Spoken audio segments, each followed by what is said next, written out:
Адамзаттың алдында үлкен мәселе тұр. Қазіргі бар тіршілік қамту, өндіріс, тарату және басқару жүйелері қазіргі жағдайға төтеп бере алмай отыр. Қазіргі жүйелер қашан жасалғанын білесіз бе?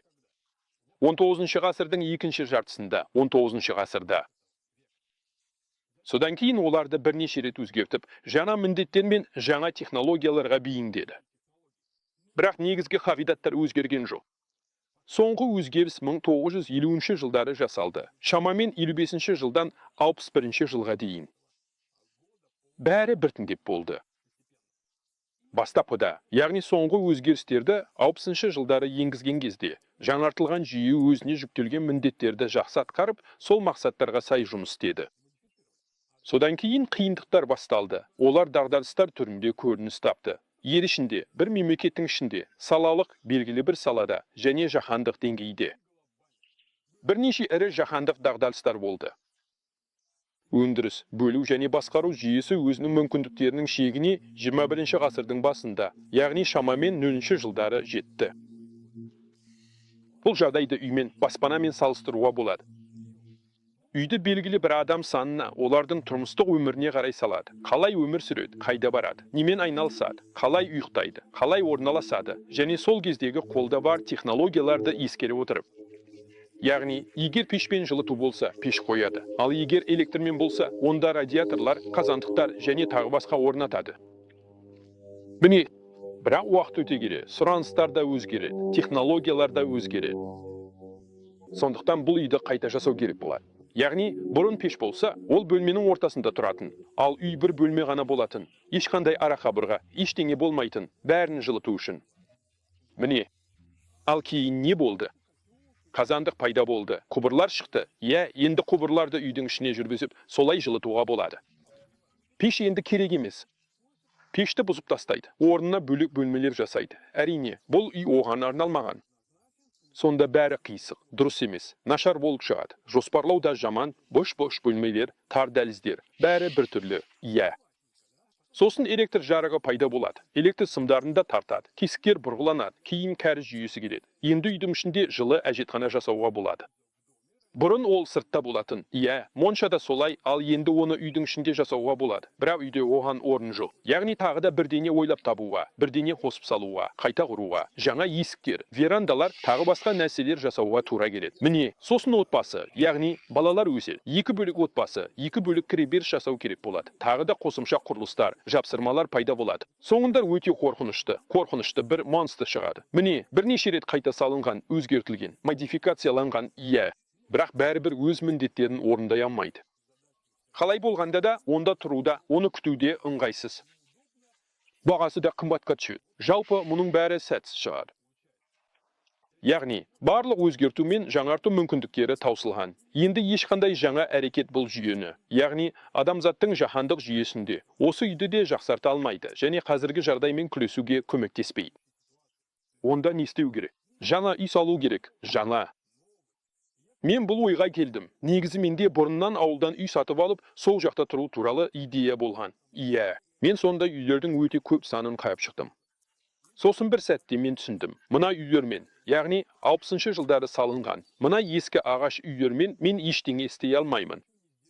Яғни, ол қандай болса, сол күйінде, бәрібір, қандай да бір қайта жоспарлау, электр желісін ауыстыру, басқа да нәрселер, санитарлық тораптар, одан қазіргі менің талаптарыма сай дұрыс тұрғын үй жасау мүмкін емес. Мүмкін емес. Қанша жөндесең де, қайта салсаң да, қайта құрастырсаң да, ол бәрібір ескі болып қала береді, және бәрібір қолайсыз болады. Жаңа үйді басынан бастап салып алған әлдеқайда оңай әрі арзан. Жаңа, таза. Бастапқыда өзіме қажет міндеттерді ескере отырып. Дәл осындай мәселе бүгінде бүкіл адамзаттың алдында тұр. Бірақ мәселе неде? Мысалы, біз үйді ауыстырғымыз келсе, немесе қайта салу керек болса, біз басқа бір жерге көшіп бара аламыз, сол кезде құрылыс, қайта құру, жөндеу жүріп жатқанда басқа жерде тұрамыз. Ал енді бүкіл планетамен не істеу керек? Барлығымыз Марсқа ұшып кете алмаймыз ғой. Мұнда бірдеңені қайта құрып, содан кейін бәріміз қайта ораламыз деу мүмкін емес. Олай болмайды. Сондықтан түбегейлі өзгерістерді біз тұрып жатқан үйде жасауға тура келеді. Ал оны ешкімнің жасағысы келмейді. Кім жөндеу жасап, сол уақытта сол үйде тұрған болса, мені түсінер.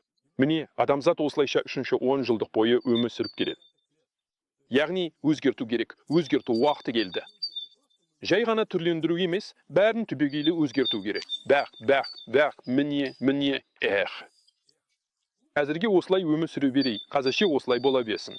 Жалпы бұлай да жаман емес қой, Сөйтіп бәрі осылай өмір сүре береді. Жағдай шынымен қиын болғанша, шатыр құлап, су аға бастағанша әлі де ештеңе істемейді. Қысқасы, бәрі құлап түскенше осылай жалғаса береді. Міне, осылай өмір сүре береді. Жағдай шынымен күрделі болғанға дейін. Ал қиын жағдай шұғыл шараларды талап етеді. Яғни, бұрын түрлендіру, қайтаң ұру бойынша әрекет жасағысы келмеді, ештеңе істегісі келмеді ме? Онда енді бәрін шұғыл түрде, үлкен шығындармен, көп бейберекетсіздікпен, жалпы, үлкен құрбандықтармен және тағы басқа қиындықтармен жасауға тура келеді. Яғни қалай? Төңкерістермен, революциялармен, соғыстармен және басқа да жаппай қырғындармен. Әдейі немесе енді солай болып қалды. Аштан өлді ме? Енді не істейсің? Міне бейімделе алмады. Еуропа мен Ресейдің Украина үшін соғысы, бұл жекелеген секторлардың, атап айтқанда, Еуропа мен Ресейдің жүйені түбегейлі жаңартпай-ақ өмір сүруін жалғастыруға талпынысы. Яғни ескі тәртіппен өмір сүру. Еуропа Украинаны жұтып қоюсы келеді. Өйткені Украина ресурстарының арқасында біраз уақытқа тағы шыдай алады. Ал Ресей Украинадан бір бөлігін бергісі келмейді, өйткені өзіне ілгері. Сөйтіп бір-бірімен қақтығысып жатыр. Шын мәнінде соғысуға екі жақта орғады. Өйткені үлкен соғыс Еуропа мен Ресейге зор зиян келтіріп, әлсіз тұрақтылықты бұзады. Шын мәнінде жағдай өте нәзік. Егер сондай үлкен соғысты шынымен бастаса, одан келетін зиян ше. Ол алғашқы жеңістен түсетін пайдадан да көп болады. Яғни ұтқаннан гөрі ұтылғаны көп болады. Сондықтан Ресей мен Еуропа бір-бірін сәл ғана итеріп, сәл ғана шақ қояды. Бірақ үлкен төбелеске әзірге баруға батпай отыр. Дегенмен Еуропа бұған дайындалып жатыр. Бұл осылай әлі талай уақытқа созылуы мүмкін. Бір дауласып отырған тарап құламайынша, не Ресей, не Еуропа, солай ма? Қазіргі жүйе жүктемеге онсыз да шыдай алмай отыр.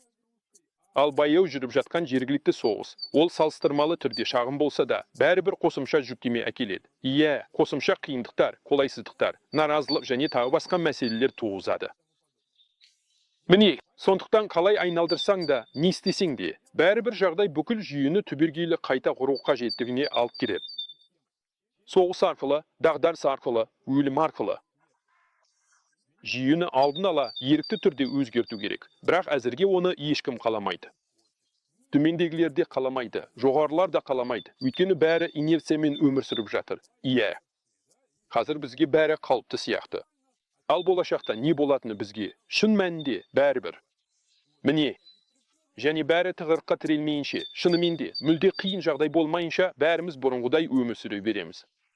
Сондықтан да қорқынышты күйреу болады. Үлкен соғыс, ауқымды дағдарыс, қандай да бір өлімге әкелетін індет, көп адамның қырылуы орын алады. Осы тізімдегінің біреуі міндетті түрде болады. Немесе мен айтпаған басқа бір үлкен, жағымсыз әрі ауқымды нәрсе болады. Солай ма? Және өте жаман нәрсе. Күтетірайып. Егер адамдар мәселені жақсы жолмен шешкісі келмесе, онда мәселе адамдарды жаман жолмен шешеді. Сол кезде амалсыздан жаңа жүйе жасауға тура келеді.